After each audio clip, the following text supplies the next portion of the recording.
Olá, bem-vindos a mais uma aula de ciências. Na aula de hoje, nós vamos conversar sobre o sistema endócrino e nervoso, as funções gerais e, ao mesmo tempo, compartilhadas entre esses dois sistemas. Vamos lá? Então, quando a gente fala sobre esses dois sistemas, como eu falei para vocês, apesar de serem sistemas diferentes, são sistemas que eles conseguem trabalhar junto, as funções entre eles são compartilhadas, porque um pode ajudar no trabalho do outro. Em que sentido? Primeiro que quando a gente fala do sistema nervoso e endócrino, eles ajudam no controle de muitas das nossas ações. Ações que nem sempre são voluntárias, ações que também podem ser de forma involuntária. Quando a gente fala do sistema nervoso e endócrino, eles comandam aí as modificações necessárias para que o corpo se ajuste a diferentes condições. Ou seja, muitas vezes se o nosso corpo está em uma situação de perigo, antes que a gente consiga pensar uma atitude sobre aquilo, às vezes o nosso corpo já consegue tomar uma atitude. Um exemplo disso é quando você encosta, por exemplo, em uma panela quente. Você não sabe qual é a temperatura daquela panela até encostar. Quando você encosta, automaticamente você se afasta. Então é uma resposta do teu corpo a uma mudança que ele recebeu, no caso, o aumento de temperatura. Assim como se você for queimado com qualquer outro tipo de material, você também vai ter esse tipo de reação. Se você recebe uma pancada também, você vai sentir uma alteração no teu corpo. E aí você vai tentar dar uma resposta quase que imediata ao estímulo que foi recebido. Então esses dois sistemas vão ajudar na atuação dessas respostas. Por que que isso vai acontecer? Porque eles recebem e analisam os estímulos externos e externos e dessa forma eles conseguem elaborar uma resposta apropriada para cada situação que acontece para a gente, seja uma situação inesperada ou até mesmo esperada.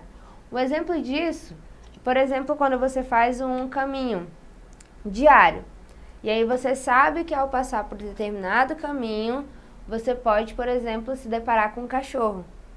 Mas só que nesse caso, por mais que você já espere se deparar com esse cachorro, por exemplo, se de repente você está distraído e ele começa a latir, ainda assim, teu corpo vai ser tomado por alguma ação. Pode ser a ação de ficar parado ou a ação de correr.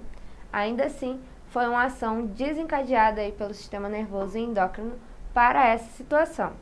Vocês podem ver também aí na tela o que a gente tem, né, de importante destaque sobre esses sistemas. O sistema nervoso, por exemplo, a gente tem a divisão dele em duas partes, o SNC e o SNP.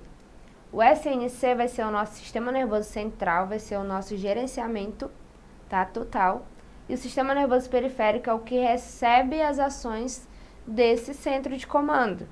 Então é como se o nosso sistema nervoso central fosse a diretoria e o sistema nervoso periférico fosse os funcionários que precisam obedecer a essa diretoria. Já quando a gente fala do endócrino, vocês podem associar aí mais a outra imagem, a primeira, onde vocês podem ver que alguns órgãos estão em destaque, porque eles ajudam na produção hormonal, na produção de respostas que o nosso corpo precisa. Aí vocês podem ver o destaque para o hipotálamo, glândula pineal, a hipófise, que é a nossa glândula mestra, apesar de tão pequena, temos a tireoide, timo, as glândulas suprarrenais, o pâncreas, o ovário, e também temos o testículo.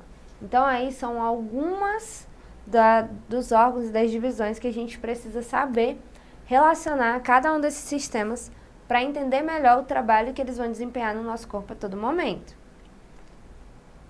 E aí a gente vai começar vendo um pouquinho mais sobre o sistema nervoso. Como eu já disse para vocês, ele tem a divisão principal nessas duas partes, sistema nervoso central e sistema nervoso periférico.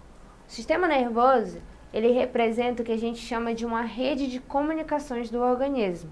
Então, é como se fosse uma grande teia interligada.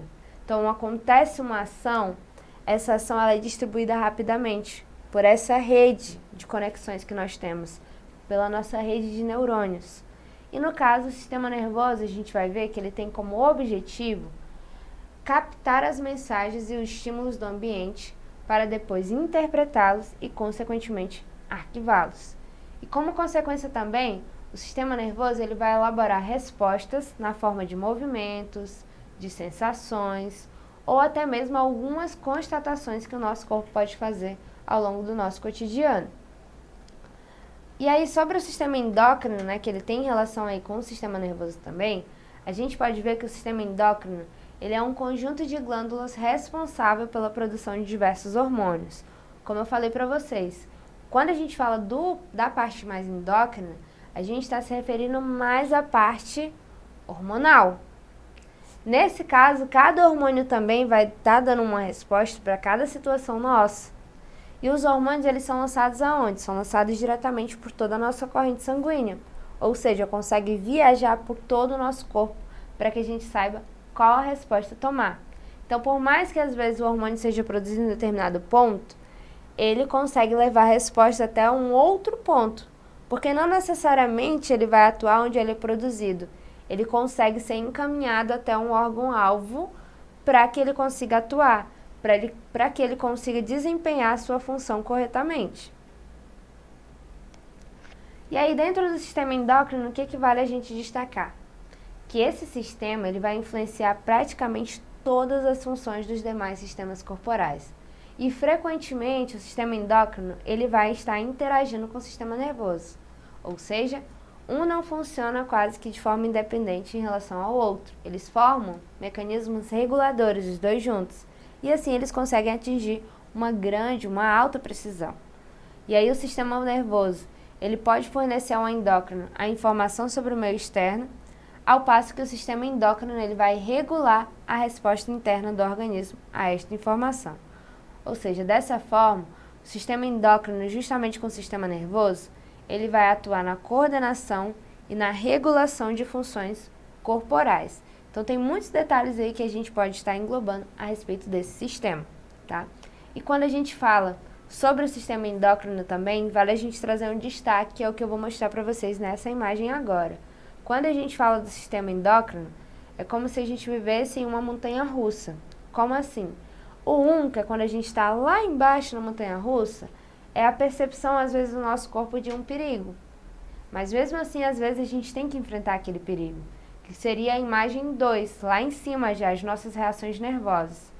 Na 3, que é esse momento da descida, é a ativação do sistema endócrino. Sabe aquele frio na barriga que às vezes você sente quando está descendo uma ladeira, por exemplo? Isso é o seu sistema endócrino sendo ativado. E isso é ele funcionando. E aí, quando tudo se normaliza, tudo volta ao normal. Então, quando você leva um grande susto também, você pode sentir algumas reações diferentes no teu corpo. E aí, passado aquele momento de susto, aquele momento que você foi surpreendido, o teu corpo ele se normaliza e ele consegue atuar normalmente, perfeitamente, sem nenhum problema. E um exemplo também que a gente tem aí do sistema nervoso e endócrino trabalhando juntos é o nosso controle de apetite.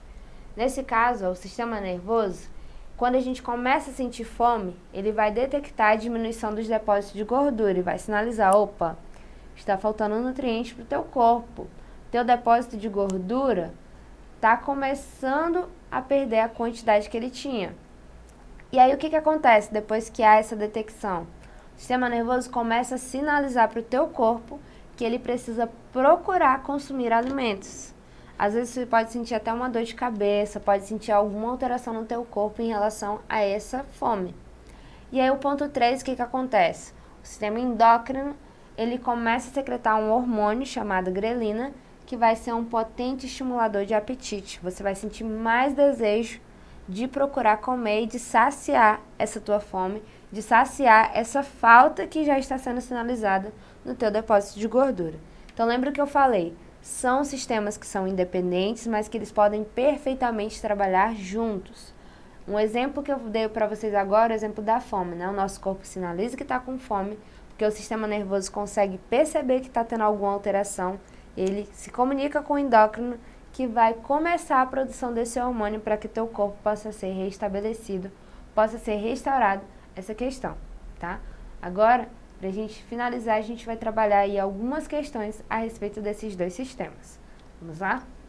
Primeira questão que a gente tem, questão 1 diz o seguinte: o sistema endócrino ele é formado por diferentes glândulas endócrinas.